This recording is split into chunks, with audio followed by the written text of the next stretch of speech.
J'ai surpris ma femme en train de tenter de me tromper avec mon ami via sa montre connectée. 1 an plus tard, je fais le point. Hier soir, ma femme et moi, qui sommes mariés depuis 7 ans, avons décidé de passer une soirée tranquille. Après le dîner, elle est allée dans le salon et a commencé à regarder ses émissions tandis que moi, j'alternais entre le match des Spurs, un match de football, et quelques tâches que j'avais à faire. Peu de temps après, elle s'est servie du vin et a bu 2 bouteilles. Vers minuit, je suis allé la voir, elle s'était endormie sur le canapé. Lorsque j'ai voulu la soulever, sa montre connectée a vibré et un message est apparu sur l'écran. Le message disait quelque chose comme « Ah, je ne peux pas faire ça, mon époux me mettrait la honte ». Intrigué, j'ai appuyé sur le message et j'ai découvert une conversation entre ma femme et un de mes amis. Cet ami n'est pas proche, mais c'est quelqu'un avec qui j'ai joué au football pendant des années. On le surnommait le porte-manteau parce que lors des bagarres, c'était lui qui tenait les vestes.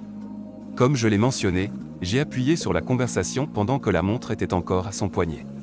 J'ai remonté l'historique de la discussion jusqu'au premier message et j'ai pu voir que c'est lui qui a commencé à la contacter, sauf si elle a supprimé des messages.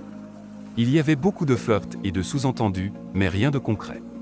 Puis, j'arrive à la nuit d'hier et là, elle, ivre, commence à le supplier ouvertement d'avoir des relations sexuelles avec elle. Je n'en croyais pas mes yeux. Je paraphrase ici parce que je ne me souviens pas des mots exacts, mais elle disait des choses comme combien elle l'a toujours désiré et que personne ne découvrirait jamais s'il faisait quelque chose. Le dernier message qui m'a vraiment choqué, elle clamait qu'elle était très douée pour garder des secrets. J'ai essayé de chercher sur sa montre mais je n'ai trouvé aucun autre message et je ne connais pas le code de son téléphone. J'ai laissé ma femme dans son lit et je suis resté assis dans la cuisine, sous le choc, jusqu'à ce que je m'endorme. Puis, je me suis levé pour aller travailler vers 5h30.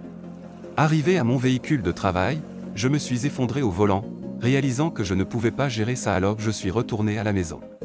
J'ai attrapé une demi-bouteille de vodka, l'ai mélangée avec du coca et suis allé me promener le long de l'ancienne voie ferrée. Ma maison est située près de nombreux bois et de cette voie ferrée qui s'étend sur plusieurs kilomètres, j'en ai parcouru environ la moitié. Je me suis assis sous un pont ferroviaire, furieux et écœuré de toute cette histoire. Vous auriez probablement pensé qu'un feu avait été allumé à 1 kilomètre de là à cause de la vapeur qui sortait de mes oreilles. Alors, que faire ? Je ne veux pas lui parler. Je ne supporte même pas de la regarder après avoir lu ça. C'était comme un coup de poignard dans le cœur. J'ai l'impression que tout l'amour que j'avais pour elle a disparu après avoir lu sa supplique. C'est dégoûtant. Si je pouvais lui dire ce que je ressens vraiment. Cette histoire, je suis doué pour garder les secrets, m'a vraiment blessé. Qui es-tu même ? Ça pue l'infidélité, mais jusqu'où suis-je prêt à aller dans tout ça ? Honnêtement, je m'en fiche. J'en ai marre. Je n'ai jamais été aussi trahi et dégoûté de toute ma vie.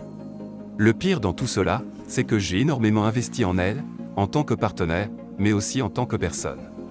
J'aimais tellement cette femme. Je pensais vraiment que sa personnalité, et par extension la mienne, reflétait celle des bonnes personnes. Réaliser qu'elle est un serpent dans l'herbe me fait me sentir comme un serpent. Je me sens pire que la veille. La seule façon de décrire cela serait de dire que c'est comme découvrir que quelqu'un que vous admirez, de qui vous preniez des conseils et des leçons de vie, se révèle être un pédophile, un violeur ou simplement un véritable salaud. Votre perception de vous-même et de qui vous êtes serait détruite, car vous avez pris en compte ce qu'ils ont dit et investi en eux. Oh mon Dieu! Je divague, je m'excuse. J'ai de la chance que notre maison soit la propriété de mes parents, qui ont déménagé dans une maison de retraite il y a 6 ans, et où nous avons emménagé. La maison me sera léguée à leur mort, mais je ne l'espère pas et ne le souhaite pas pour un bon bout de temps. Ils en avaient assez de l'entretien et de tous les problèmes, et voulaient passer leurs derniers jours en paix. Ainsi, lors de notre divorce, mon ex-femme ne pourra pas y toucher. Alors que faire ensuite ? Je pense sérieusement à ne rien dire et à la mettre dehors. De plus, j'ai pensé, en marchant ici, à faire appel à mon ami serrurier pour changer discrètement les serrures aujourd'hui. Je lui raconterai n'importe quoi, par exemple qu'il y a un problème avec la porte. Elle n'aura pas la moindre idée de ce qui se passe. Tant que je suis là. Quand il aura fini, je fermerai la porte d'entrée, lui demanderai de venir voir quelque chose à l'arrière. Quand elle sortira, je rentrerai et fermerai la porte derrière moi. Cela paraît terriblement immature, n'est-ce pas ? J'essaie de rester sérieux, même si je ne sais pas exactement ce que je vais faire. Je suis en train de fixer une bouteille, et j'ai l'impression que ma vie a été déchirée jusqu'à la limite du supportable. Quant à ce soi-disant ami, pas de doute, il préparait quelque chose ici. Il ne fait aucun doute que je n'aurais jamais découvert cette histoire, donc je vais y jeter un œil très bientôt. Peu importe les enjeux, je tiendrai bon. Résumé, j'ai surpris ma femme essayant ouvertement de me tromper avec quelqu'un que je considérais comme un ami en regardant sa montre connectée. Mercredi 28 octobre. Merci à tous ceux qui m'ont contacté après ma première publication. C'était apprécié. Donc hier, après que j'ai écrit la publication et que j'étais en plein chaos, 2 promeneurs de chiens sont venus vérifier que tout allait bien, car ils étaient inquiets. Je leur ai tout raconté.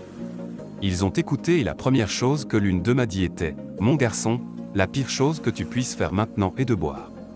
Ça provoquera un carnage. » Je dois la remercier pour ça, car j'étais sur la voie de la perdition à ce moment-là. J'ai jeté la vodka. J'ai contacté un ami et il m'a dit que je pouvais venir chez lui pour me calmer. Il était au travail, mais m'a dit où se trouvait la clé de secours. Nous vivons dans une petite ville d'environ 15 000 habitants et il n'était pas trop loin, donc une fois arrivé là-bas, j'étais simplement assis sur son canapé à essayer de me calmer. Pendant toute la matinée, je recevais de nombreux textes et appels téléphoniques de ma femme me demandant où j'étais et ce qui se passait. Comme ma camionnette de travail était toujours dans l'allée et que j'étais introuvable. Je lui ai répondu par texto qu'il y avait un problème avec le moteur, alors j'ai pris une navette pour aller au travail, ce qu'elle semble avoir cru car elle a simplement répondu « OK ». Quand mon ami est rentré du travail vers 5 heures, je lui ai raconté tout ce qui s'était passé et lui ai demandé son avis.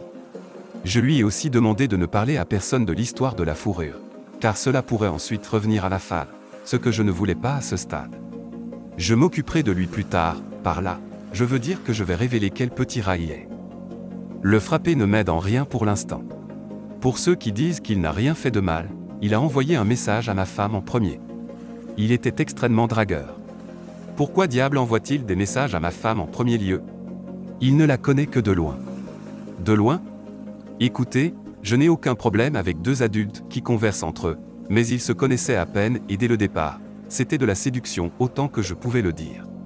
Je pense qu'ils se sont croisés ici et là et la conversation est devenue plus légère.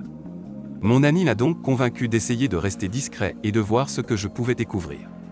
Cependant, il m'a conseillé en parallèle de contacter un avocat et de commencer à envisager mes options. C'est ce que j'ai fait aujourd'hui. Il m'a ramené chez moi vers 6 heures et j'étais sincèrement épuisé à ce moment-là. Je pense que l'adrénaline de la journée, puis son arrêt soudain, ça vous vide totalement. J'étais donc extrêmement fatigué quand je suis rentré chez moi. Dès que j'ai franchi la porte, j'ai su que quelque chose n'allait pas car ma femme était immédiatement sur mon dos à me poser toutes sortes de questions sur le travail. Je lui ai demandé pourquoi elle se souciait de tout cela. Elle m'a répondu que j'avais laissé ma grande bouteille et mon sac à déjeuner sur le siège passager avant de mon fourgon et que quelque chose clochait ce jour-là. Elle le sentait. J'étais sur le point de mentir, mais j'étais trop fatigué. Je ne pouvais pas me résoudre à jouer un jeu, alors j'ai simplement dit oui, quelque chose ne va pas. C'est alors que je lui ai révélé ce qui s'était passé la nuit précédente. Un message est apparu sur sa montre connectée. Un message que j'ai lu, tout comme les autres. Et que j'avais découvert qu'elle était une trompeuse absolument dégoûtante avec laquelle je ne voulais plus rien avoir à faire. Son comportement est passé de quelqu'un de puissant les bras croisés à une petite fille effrayée en environ 1 seconde. Plutôt douée pour garder des secrets, n'est-ce pas? Suppliant l'infâme de lui faire l'amour, hein? Oui, j'ai tout lu. Elle a commencé à sangloter et je suis parti pour aller me doucher. À mon retour, elle était assise en haut des escaliers, en larmes, et elle a commencé à donner des excuses tout de suite. Expliquant qu'elle était ivre. Vulnérable. Qu'elle n'avait jamais fait quelque chose comme ça auparavant. Comment il lui avait envoyé un message en premier et que cela ne signifiait rien. Qu'elle n'allait jamais jusqu'au bout. Presque tout ce que tout le monde ici disait qu'elle dirait, comme si elle lisait un manuel. La seule chose qu'elle n'a pas faite a été d'essayer de me faire porter le chapeau. Elle savait probablement que j'aurais immédiatement mis fin à tout si elle avait essayé de faire ça. Je lui ai dit que je voulais un divorce et qu'elle devait quitter la maison dans 1 mois. Je lui ai également indiqué qu'elle devait déménager dans la chambre d'amis. Depuis, je l'ignore plus ou moins. Je la regarde simplement avec mépris et je secoue la tête quand elle commence à divaguer. Je ne veux pas entendre ces absurdités. Elle a dormi dans la chambre d'amis la nuit dernière et je n'ai ni parlé ni envoyé de message aujourd'hui. Si j'ai de la chance, peut-être aura-t-elle disparu quand je rentrerai du travail, mais je suppose que ma chance n'est pas si bonne que ça. En ce qui concerne son expulsion, j'ai discuté de la situation avec mes parents. Ma mère a insisté pour que je ne la jette pas à la rue. Ma mère et elle sont très proches. Elles ont toujours été ensemble depuis 11 ans, en décembre. Selon ma mère, elle a commis une erreur et nous devrions la résoudre comme des adultes. Nous avons traversé tant de choses ensemble et elle n'a pas vraiment fait quelque chose d'irréparable. Ce n'était que des mots. Elle avait totalement pris parti contre le mien. Je n'en revenais pas. Cela pourrait-il me nuire ? N'ai-je pas le droit de lui demander de partir si ma mère est contre ? C'est ma maison que mes parents me laisseront et je n'ai rien fait de mal, donc je ne pars pas. J'ai réussi à obtenir un rendez-vous avec un avocat en divorce pour la semaine prochaine, alors je vais le voir pour discuter de mes options. En attendant, je vais simplement ignorer mon ex-femme. Je sais qu'elle ne reconnaîtra probablement rien dorénavant. Je ne saurai jamais si elle était une excellente menteuse ou si elle parlait pour le manipuler et le mettre de son côté pour une liaison. En tout cas, désolé pour le retard de mise à jour. Je n'ai eu l'occasion de l'écrire que maintenant, alors que je termine le travail. Eh bien, je suppose que c'est le retour à la maison. Lundi 16 novembre. Salut. J'ai pensé à donner une mise à jour vu que beaucoup de gens ont envoyé des messages privés pour en demander une. Cela fait maintenant 20 jours depuis que j'ai découvert que ma femme essayait de me tromper avec mon ami et la situation est devenue infernale. Je lui ai donné un mois pour partir et elle a dormi dans la chambre d'amis. Mais il est clair maintenant qu'elle n'a pas l'intention de partir après avoir parlé à ma mère. Elle n'a de toute façon nulle part où aller, mais ce n'est pas mon problème. J'ai vu mon avocat en divorce plusieurs fois et je suis en train de préparer une demande de divorce et de faire signifier les papiers de divorce à ma femme. J'ai aussi ouvert mon propre compte bancaire et retiré 50% du solde de notre compte commun. L'atmosphère à la maison a été, pour le moins, bizarre. La salle de séjour est devenue une zone neutre où personne ne va car nous passons la majorité du temps dans nos chambres. J'ai aussi intentionnellement travaillé tard pour éviter d'avoir à interagir avec elle. Je l'ai complètement ignorée mais après avoir lu à propos de la méthode 180, j'ai commencé à l'appliquer et à me montrer poli mais un peu froid envers elle. Je suis content de l'avoir fait car j'avais l'impression de devenir un monstre en refusant de reconnaître son existence. Ce n'était pas la bonne façon d'agir et j'avais l'impression d'être celui qui lui avait fait du tort, plutôt que l'inverse. La seule fois où j'ai dérogé à la méthode 180, c'est la semaine dernière lorsque je suis entré dans la salle de bain et que je l'ai trouvée assise par terre près de la baignoire, en pleurs. Je l'ai aidée à se lever et, instinctivement, je l'ai prise dans mes bras. C'était cependant plutôt un câlin consolateur plutôt qu'un geste empreint d'amour. Ce qui est triste, c'est que je suis maintenant tellement méfiant à son égard. Je n'écarte pas la possibilité qu'elle m'ait attendu dans le but de mettre en scène une performance. Une supposition qui n'est probablement même pas vraie. Cependant, c'est le genre de bêtise qui me traverse l'esprit dans cet environnement, c'est simplement toxique. Elle ne cesse de se vanter de la manière dont elle ferait absolument tout pour sauver ce mariage. Elle ferait tout pour me prouver que c'était juste une erreur. Alors, j'ai proposé un test de détecteur de mensonges. Je n'envisage jamais d'en passer un. Je ne saurais même pas par où commencer. J'avais simplement souhaité évaluer sa réaction. Elle était tout à fait d'accord. Cependant, quelques heures plus tard, lorsqu'elle est venue me trouver, tablette en main, elle parlait de leur imprécision. Elle affirmait que l'anxiété et la nervosité pouvaient provoquer de faux résultats. Avec son trouble anxieux et tout le reste, cela me semblait plausible. Je n'ai fait que rire. Ce n'était même pas un rire normal. Cela a commencé par un gloussement et s'est terminé par un rire enfantin. Apparemment, elle ferait tout pour sauver ce mariage. Enfin, tout sauf passer un test de détecteur de mensonges. Finalement, cela n'avait aucune importance. Je pensais sincèrement ce que j'avais dit dans mon message d'origine. Chaque once d'amour que j'avais pour elle s'est volatilisée après avoir lu la manière dont elle décrivait ces choses horribles. Je ne la vois plus comme mon véritable amour, cette personne à qui je pourrais tout dire et à qui je confierais ma vie. Je ne vois que des ordures. Des ordures qui ont besoin d'être évacuées avant qu'elles ne dégagent une mauvaise odeur. Le porte-manteau a été le sujet de conversation depuis que je l'ai mentionné à notre groupe d'amis il y a quelques semaines. On peut dire qu'il n'a plus d'amis parmi nous et a été complètement ostracisé. J'ai essayé de lui téléphoner plusieurs fois mais il a refusé de répondre, puis a bloqué mon numéro. J'en ai parlé plusieurs fois à ma mère et, lors d'une dispute houleuse, je lui ai demandé pourquoi elle prenait le parti de ma femme. Y avait-il quelque chose qu'elle ne me disait pas ? Qu'attendait-elle ? Que nous vivions comme des colocataires ? Que nous fassions comme si de rien n'était ? C'est ridicule. Elle a dit qu'elle a toujours vu ma femme comme la fille qu'elle n'a jamais eu mais a toujours désirée. Ma mère a eu une fille mort-née avant ma naissance et cela l'a hantée. Alors elle s'est attachée à ma femme et ce depuis que nous sommes ensemble. Comme je l'ai dit précédemment, elles ont un lien étroit. Le fait que ma femme n'ait pas de famille et seulement quelques amis qui ont leur propre vie occupée et famille signifie que si je la mettais dehors, elle serait toute seule et ma mère pense que c'est inacceptable, surtout pendant une pandémie. Elle a essayé de me faire arriver à un compromis. Elle me suggère que dans 3 ou 4 mois nous devrions regarder à nouveau et voir où nous en sommes mentalement. Elle m'encourage à essayer une thérapie de couple avant de jeter l'éponge. Je ne vais pas faire ça. L'idée d'être dans la même maison que ma femme pendant Noël me rend malade. Elle voudra bien faire comme chaque année et ce sera un vrai bordel. Mon père, Dieu l'aime, n'a jamais été très bavard. C'est un homme calme, fier, mais timide et la parole de ma mère a toujours été celle qui comptait dans notre maison. Des gens me disent que je suis égoïste et gâté car ce n'est pas ma maison et je n'ai pas le droit de faire des exigences. Mais c'est maintenant une question de ma femme ou moi pour mes parents. Si le pire arrive, je suis prêt à passer la porte et à ne jamais revenir. Je n'accorde aucune importance à cette maison. Je dois pouvoir me regarder dans le miroir avec un semblant de respect de soi et quelqu'un doit tenir sa parole dans ce gâchis. Si je pars, mon ami a dit que je pourrais rester chez lui pendant quelques semaines jusqu'à ce que je m'organise. Si je franchis cette porte, c'est fini avec mes parents. Je ne leur parlerai plus jamais de ma vie.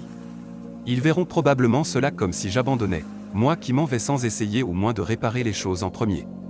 Je le vois comme choisissant quelqu'un qui m'a brisé le cœur plutôt que moi. Comment se passera la logistique une fois que je serai parti? Juste elle qui reste là toute seule. Ma mère et mon père qui s'occupent d'une traîtresse pendant que leur propre sang s'en va seul. Un peu plus d'infos sur la maison. Mes parents nous ont laissé emménager 1 an après notre mariage. C'était un cadeau de mariage tardif en apparence. Bien que ce n'était que leur cogitation de l'époque, ils avaient toujours l'intention de déménager et de nous faire emménager. J'ai dépensé des dizaines de milliers d'euros dessus au fil des années, mais cela n'a aucune importance. J'ai des envies de tout laisser derrière moi, d'aller quelque part de nouveau et de recommencer. Mais je n'ai nulle part où aller. J'ai vécu dans cette ville toute ma vie. C'est tout ce que je connais. Suis-je trop sévère ici? Je suis littéralement prêt à propulser mes parents hors de ma vie, mais je me sens si déchiré. Pourquoi suis-je celui qui doit tout perdre et tout le monde? J'ai essayé d'être bon. J'ai toujours pensé que chacun fait sa propre chance, et que de bonnes choses arrivent aux bonnes personnes. Peut-être que je ne suis pas aussi bon que je le pense. Peut-être que je mérite tout ce que je reçois. Mercredi 2 décembre. Depuis ce matin, je ne considère plus cette maison comme étant chez moi. J'ai remarqué sur le calendrier que ma femme avait un rendez-vous à l'hôpital avec son ophtalmologue. Sachant qu'elle serait absente pendant quelques heures, j'ai saisi cette opportunité pour rassembler mes affaires et déménager, ce que j'ai fait. Après avoir trié et déplacé mes affaires, j'ai laissé les clés de la maison sur la table de la cuisine, avec les papiers de divorce que j'ai reçus de l'avocat la semaine dernière, puis je suis parti. J'ai bloqué les numéros de ma femme et de ma mère et désormais, toute communication avec ma femme se fera par l'intermédiaire de mon avocat. En ce qui concerne ma situation de logement. Je suis actuellement chez un ami pour 1 semaine ou 2, mais si tout va bien, je devrais avoir ma propre location avant Noël. Je n'ai pas eu de contact avec mes parents depuis plusieurs semaines. La dernière fois que nous avons échangé, c'était par SMS. J'ai essayé d'expliquer à ma mère en détail ce que mon épouse avait dit à Jackie Holder. J'ai essayé de lui faire comprendre pourquoi cela me faisait tellement souffrir et pourquoi je pensais que ce n'était pas la première fois qu'elle faisait cela. Je faisais référence à une phrase qu'elle avait utilisée lors de son échange avec lui qui était « Je suis doué pour garder des secrets ». Par la suite, j'ai partagé le sentiment de ne plus pouvoir lui faire confiance. Ma mère a réagi par SMS en me précisant qu'elle ne pouvait plus me parler quand j'étais dans cet état et qu'elle préférait attendre que je me calme. Elle a tenté de me joindre par téléphone quelques jours plus tard, mais j'ai décidé d'ignorer son appel. Comme je l'ai mentionné précédemment, à partir d'aujourd'hui, j'ai bloqué son numéro. Je suis extrêmement déçu par l'attitude de mes parents. À ce stade, cela semble presque pire pour moi que la trahison initiale de ma femme. De la manière dont je me sens actuellement, je ne pense pas que je pourrais leur reparler. Je pense qu'en temps de crise, on se tourne naturellement vers sa famille pour qu'elle devienne notre roc, notre soutien. Mais au lieu de cela, mes parents se sont montrés faibles. Ils m'ont laissé me sentir coupable, comme si c'était moi qui exacerbais cette situation. Comme si c'était moi qui détruise notre famille. Cependant, ce n'est pas le cas. Je ne leur ai jamais demandé de déplacer des montagnes pour moi.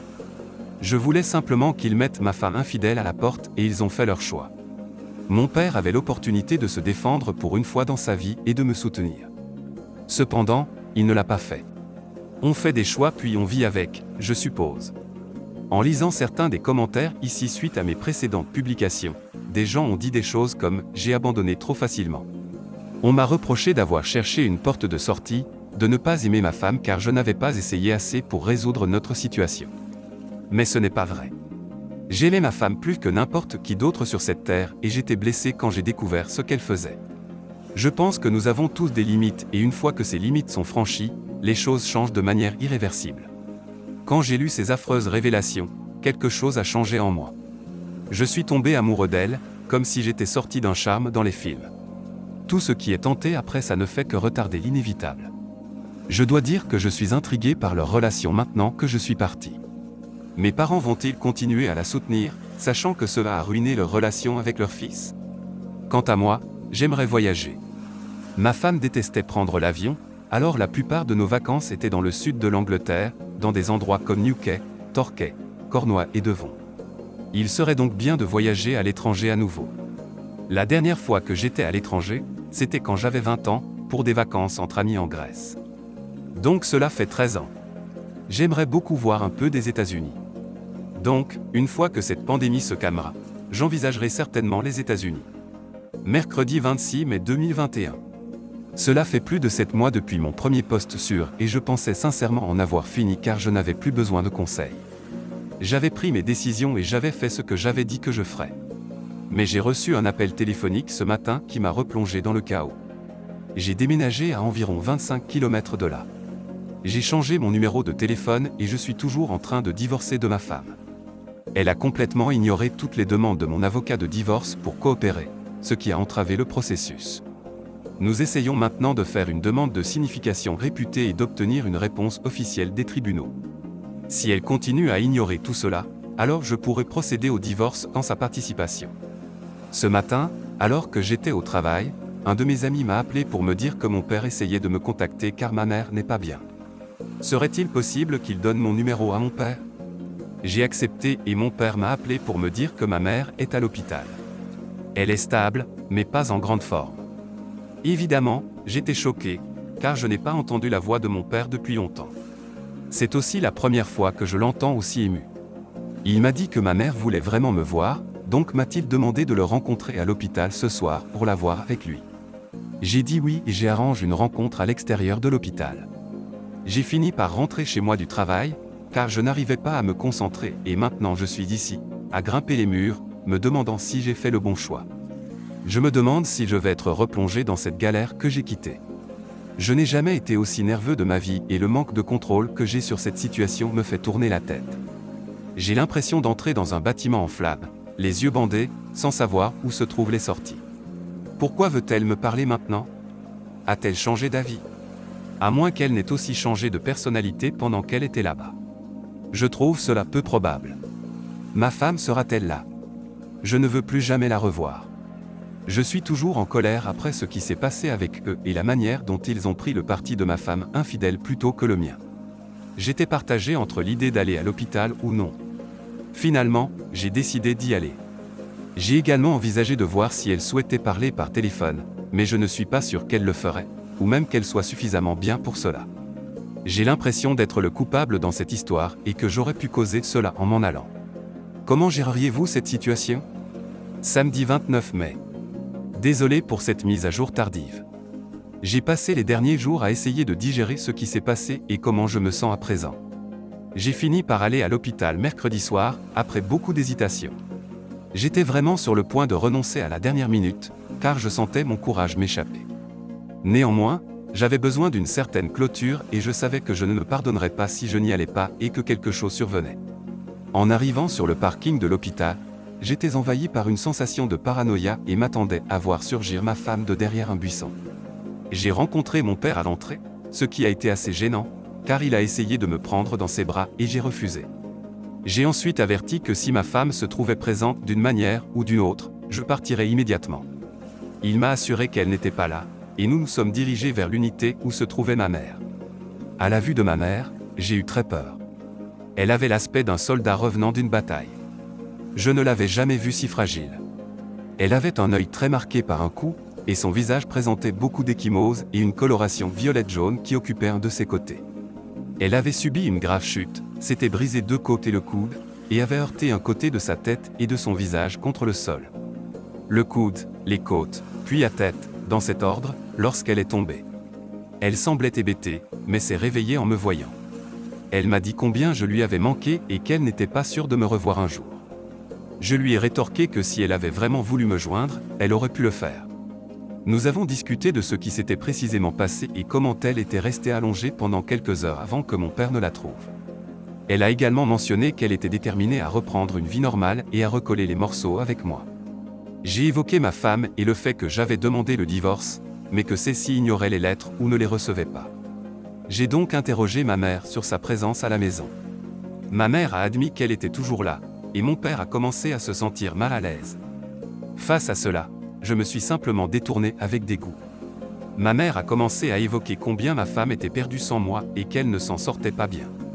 À cet instant, j'ai compris que rien ne changerait. Elle n'a eu aucune révélation, elle ne voit pas les choses sous un nouvel angle. Elle souhaite simplement retrouver le statu quo. Elle a affirmé que la maison restera toujours mon foyer. Mais je lui ai rétorqué que je n'en voulais pas. Cela ne signifie plus rien pour moi et tout ce que renferme cette maison n'est que mauvais souvenirs. Je suis resté moins d'1 heure au total. En partant, je lui ai dit que si je souhaitais reprendre contact, je le ferais. Mais qu'elle ne devrait pas attendre devant le téléphone que je l'appelle. Elle risque d'attendre longtemps. Lorsque mon père m'a raccompagné, il m'a demandé si je maintiendrais le contact avec lui, j'ai répondu par l'affirmative. Que ce soit une bonne ou une mauvaise décision, je ne sais pas. Le temps nous le dira. En rentrant chez moi, mes émotions étaient dispersées. De la tristesse à la colère, mais je suis content d'y être allé. Je ne pouvais m'empêcher de penser à ma femme. À ce qu'elle représentait pour moi. Cette pensée ne cessera jamais de faire mal. Quand je repense à tout ce qui s'est passé ces 7 derniers mois, cela ne me semble pas réel. La vitesse à laquelle tout s'est effondré est simplement fascinante. Je sais que la vie vous tombe dessus rapidement, surtout quand vous ne faites pas attention. Et je n'étais pas attentif. C'est par pure coïncidence que j'ai découvert qu'elle essayait de me tromper. Rien de plus. Je n'ai jamais repéré les signes ni assemblé les pièces du puzzle. J'ai simplement aperçu quelque chose sur sa montre et cela a bouleversé ma vie. Je sais maintenant que ce n'était pas la seule fois. Je le sais dans mon cœur. Je vois ce qu'elle est et je n'éprouve plus d'amour pour elle. Seulement du mépris. J'ai l'impression qu'elle m'a volé les meilleures années de ma vie. Quand je pense à tous les bons moments, ils sont tous gâchés. Cela ressemble à la vie de quelqu'un d'autre, pas la mienne. Mon ami disait que je devrais consulter un thérapeute ou quelque chose du genre pour essayer de laisser sortir tout ça, sinon cela changera fondamentalement qui je suis et la façon dont j'établis des relations à l'avenir. C'est quelque chose que je vais faire, je pense. Je me sens un peu brisé à l'intérieur. Ces 7 derniers mois ont été les pires de ma vie, mais je préfère qu'ils soient arrivés plutôt que d'être dans l'ignorance. Je suis juste blessé que cela se soit passé de cette façon. Mais on ne peut pas choisir la façon dont quelqu'un vous trompe, je suppose. Il faut simplement en tirer une leçon. Je me souviens avoir lu que la loyauté est le trait de caractère le moins valorisé, et je le vois maintenant. C'est probablement parce que vous ne savez vraiment pas si quelqu'un est vraiment loyal envers vous jusqu'à ce qu'il ne le soit pas. Ce n'est pas quelque chose à quoi on a affaire quotidiennement. Mais maintenant plus que jamais, je sais à quel point c'est un trait important. Mardi 20 juillet. Bonjour, je pensais publier une mise à jour de mon précédent post car pas mal de choses se sont produites. Tout d'abord, je suis maintenant dans la dernière ligne droite de mon divorce avec ma femme. Elle a signé les papiers du divorce et les a envoyés à mon avocat. Il ne reste donc plus maintenant que les formalités. Elle m'a envoyé un message via mon père, dans lequel elle a dit qu'elle regrettait de ne pas m'avoir laissé passer à autre chose. Elle pensait qu'elle pourrait sauver notre relation mais elle s'est rendue compte qu'elle ne le pouvait pas. Elle doit donc passer à autre chose pour son propre bien-être. Je la remercie d'avoir pris cette décision réfléchie. Elle ne demande rien dans le cadre du divorce et a mentionné qu'elle allait quitter la maison dès qu'elle sera en mesure de le faire. Cette situation me convient. Concernant ma mère, je ne lui ai pas encore parlé mais mon père m'a informé qu'elle se porte beaucoup mieux depuis qu'elle est sortie de l'hôpital et a retrouvé une certaine normalité. Je ne sais pas comment les choses vont se passer avec eux. Mais j'ai fait savoir que si la maison doit être la mienne, je veux qu'ils la mettent à mon nom dès maintenant, pour me donner une certaine sécurité. Ensuite, nous pourrons commencer à essayer de renouer des liens. Nous verrons bien comment cela se passe. Mes prochaines grandes batailles sont dans ma tête, dans le but de surmonter tout ce qui s'est passé. Le cerveau est à la fois merveilleux et effrayant. Pour vous illustrer, je peux encore goûter les truffes que j'ai ingurgitées puis vomies chez mes grands-parents quand j'avais 5 ans. Je n'ai plus jamais mangé de truffes, mais je peux encore savourer ces satanées choses 30 ans plus tard. Ce que je veux dire, c'est que je ne veux pas porter des pensées, des sentiments, des opinions sur tout ce qui s'est passé, vivre avec ça 30 ans plus tard. Je ne veux pas faire partie de ces personnes âgées qui ont perdu tout le bien en elles à cause de la douleur de la vie. On entend souvent parler de ces gens, de combien ils étaient bons, gentils ou drôles, mais à un moment donné, ils ont vécu des expériences qui les ont changés pour toujours. Des expériences les transformant en une personne qu'ils n'ont jamais voulu être, et tout ce qui reste, c'est le mal. Je ne veux pas être cette personne. Je dois laisser partir cette douleur avant qu'elle ne me consume. J'ai commencé une thérapie et j'ai consulté un psychiatre, à la fois au téléphone et en personne. Cela m'a beaucoup aidé de parler ouvertement de tout, même si ce n'était que pour un petit moment. Mon psychiatre m'a également dit quelque chose qui a vraiment résonné en moi. Quand je me plaignais que mes meilleures années étaient derrière moi, elle a répondu que mes meilleures années sont celles qui me restent. Ce que je pense qu'elle voulait dire, c'est que le passé est révolu. Il n'existe plus, sauf dans ton esprit. En revanche, le présent existe, et tu peux choisir d'en profiter au maximum, ou de vivre dans un passé qui n'est réel que pour toi. C'est certainement une phrase que je vais essayer de me rappeler lorsque je me sens déprimé. Dans un des précédents messages, j'ai mentionné que je voulais voyager, et ça commence enfin à se concrétiser. Un ami s'est engagé à m'accompagner, et nous avons réservé un vol pour New York au début du mois d'octobre pour une semaine. J'ai vraiment hâte. J'ai toujours voulu voir New York quand les feuilles changent. Ça me rappelle le film « Vous avez un message ». Je veux que ce soit le début de mes aventures en termes de voyage. Je veux que mes 30 dernières années soient parsemées de souvenirs d'aventures à l'étranger. Enfin, c'est mon plan pour l'instant. Tout ce que je sais, c'est que pour la première fois depuis longtemps, je me réveille avec de l'espoir dans le cœur et je marche avec entrain. Si ce n'est pas du progrès, alors je ne sais pas ce que c'est. Mercredi 27 octobre. Eh bien, voilà maintenant 1 an que j'ai posté pour la première fois sur Reddit. J'ai donc pensé qu'il serait approprié de faire une dernière mise à jour et de clore les choses ici. Tout d'abord, je suis maintenant officiellement divorcé. Cela ressemble à un poids en moins mais aussi à une fin définitive de ce qui a été presque un tiers de ma vie. J'ai d'ailleurs aperçu mon ex-femme pour la première fois depuis décembre dernier alors que j'entrais dans un magasin du centre-ville il y a environ 1 mois. J'y étais allé pour rendre visite à un ami. Elle ouvrait la porte pour sortir juste au moment où j'entrais. Nous portions tous deux des masques mais je l'ai reconnue tout de suite, et nos yeux se sont croisés. Elle a marmonné quelque chose que je n'ai pas pu comprendre puis, nous nous sommes simplement regardés pendant quelques secondes. Ensuite, je suis entré. Tandis que je me promenais dans le magasin, un sentiment de tristesse profonde m'a enveloppé et j'ai dû prendre 1 minute pour me ressaisir. Ceci est simplement révélateur. Un regard suffit pour que vous ressentiez un retour à la case départ. Est-ce que je lui manque? Non. La personne que je pensais qu'elle était me manque. Mais cette personne n'existe plus. Si elle a jamais existé. Je ne lui souhaite pas de mal ou de difficulté. Vraiment pas. Je refuse simplement de continuer à avancer avec de la haine dans mon cœur. La seule personne à qui cela nuira à long terme, c'est moi. J'ai aussi appris par la petite amie d'un ami qu'elle était sûre d'avoir vu mon ex-femme à l'extérieur d'un pub en ville. Avec un autre homme il y a quelques années. Apparemment, elle n'avait rien dit à moi, ni à mon ami parce qu'elle n'était pas sûre que c'était elle et qu'elle ne voulait pas interférer. Je suis extrêmement en colère contre elle car j'aurais vraiment aimé avoir cette information il y a des années. Ce n'est pas vraiment concluant mais j'aurais pu confirmer si elle était sortie ce soir-là, etc. Et cela m'aurait épargné beaucoup de chagrin à long terme. Maintenant, je sais pourquoi je ne l'ai jamais aimée. L'une des raisons pour lesquelles nous voulions réserver un vol pour New York en octobre, en plus de vouloir voir New York en automne, était que l'interdiction de voyager entre les États-Unis et le Royaume-Uni était censée être levée en septembre pour les voyageurs entièrement vaccinés. Malheureusement, cela a maintenant été reporté au 8 novembre, ce qui a mis nos plans en suspens. Mon ami ne peut également pas prendre de congé maintenant jusqu'à la nouvelle année, donc si je dois y aller, je devrais y aller seul. Ce qui est un peu dommage puisque nous étions tous les deux investis dans l'idée d'y aller ensemble. Je suis assez déterminé à y aller l'année prochaine avec lui. Bien que je doive y réfléchir plus soigneusement. Une chose que cette pandémie a toujours su faire, c'est jeter des courbes.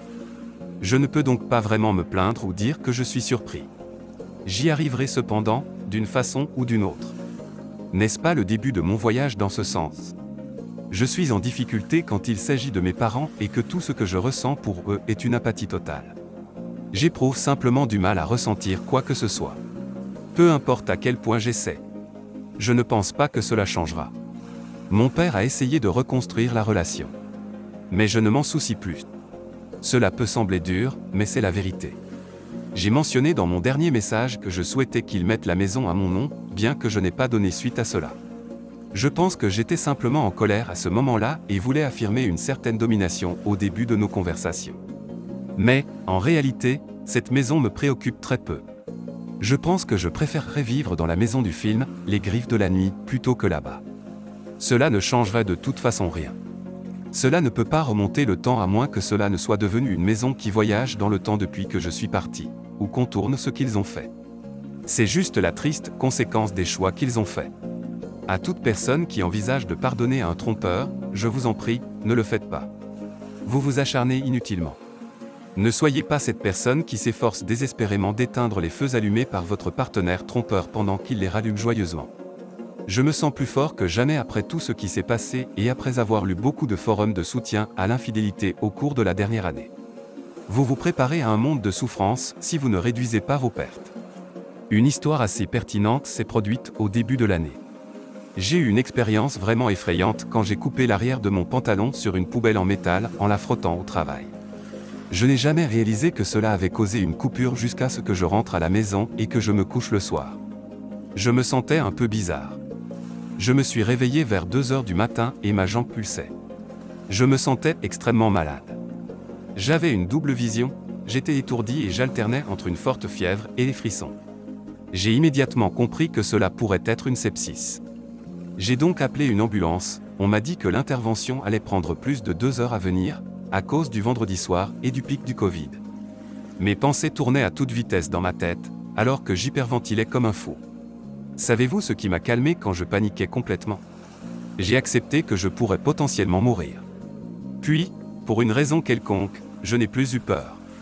Je ne sais pas si c'était dû à cette acceptation du destin, mais quand j'ai accepté que cela pourrait être la fin, cela a éliminé toutes les variations de l'équation et tout est devenu très simple et calme. J'ai beaucoup réfléchi à cela récemment, et lorsque je pense à la tromperie, à la trahison, je ressens quelque chose de très similaire. Il faut accepter que ce que vous aviez est terminé. C'est fini depuis longtemps, si quelqu'un est prêt à descendre à de telles profondeurs, et à vous poignarder dans le dos si impitoyablement pour sa propre satisfaction. Combattre cette bataille impossible est noble, mais quand vous vous battez contre le vent avec des chances de gagner aussi minimes que celles d'un tirage de loterie, est-ce que ça vaut le coup? Est-ce que ça vaut la peine? Je ne pense pas. Je comprends que tout le monde a ses propres situations avec des enfants, etc. mais certains combats relèvent simplement de la folie pure. Acceptez que c'est fini et les choses deviendront rapidement plus claires. Ce n'est que mon point de vue. C'est seulement après avoir tout perdu que nous sommes libres de faire n'importe quoi, disait Tyler Durden dans Fight Club. C'est assez drôle. Je n'avais pas exprimé mes pensées et sentiments par écrit depuis le lycée. Je travaille sur des toits pour vivre. Cette expérience a néanmoins révélé en moi un aspect de moi-même que j'avais quasiment oublié. Si quelque chose de positif est sorti de ce fiasco, c'est que je ne vais plus retenir mes émotions plus longtemps. Cela a été cathartique pour moi de m'exprimer et d'avoir une vision globale de ma situation. Écrire m'a aidé plus que je l'aurais jamais pu l'imaginer et je vais continuer à le faire. Même s'il s'agit simplement d'écrire pour moi-même dans un journal ou un bloc-notes. Je pense qu'il y a des moments dans la vie où, une fois tout dit et fait, vous pouvez le noter et le déclarer. Ce jour-là, les choses étaient en équilibre et auraient pu basculer d'un côté ou de l'autre. Je frissonne à l'idée de ce qui se serait passé si je n'avais pas demandé de l'aide ici. Ou si je n'avais pas vu ces promeneurs de chiens. J'aurais probablement été ivre au point de perdre connaissance. À la porte de la mort dans un fossé quelque part. Ou en prison pour avoir envoyé un porte-manteau de Daranaka à travers son cadre de fenêtre, après être entré dans sa maison comme une tornade. Franchement, ça me fait peur de penser où j'aurais fini si les choses avaient mal tourné. Je n'étais pas bien quand j'étais ivre. Être gêné et incandescent de colère est une combinaison qui peut provoquer le chaos, peu importe comment vous le prenez. À la fin, je suis simplement heureux d'être sorti de l'autre côté sans me faire mal ou blesser quelqu'un d'autre. La plupart de mes messages ont porté sur les tenants et aboutissants de la situation. Cependant, je pense que mes sentiments récents ont été influencés par ce qui s'est passé. La trahison suscite des pensées si passionnées et envahissantes, aucun geste sur cette terre ne peut l'égaler. Être trahi par des gens que vous aimez? C'est unique à bien des égards. Et les émotions que vous ressentez ensuite sont également uniques. Je vous remercie de m'avoir écouté. J'ai mentionné dans ma première publication, après avoir découvert que je me sentais pire que la veille. Et pourtant, après tout ce qui s'est passé, je me sens plus forte aussi. Merci d'avoir écouté. Si vous avez aimé ce témoignage, n'hésitez pas à liker la vidéo, commenter et partager. Abonnez-vous également à la chaîne et activez la cloche pour être notifié de la prochaine vidéo. Prenez soin de vous.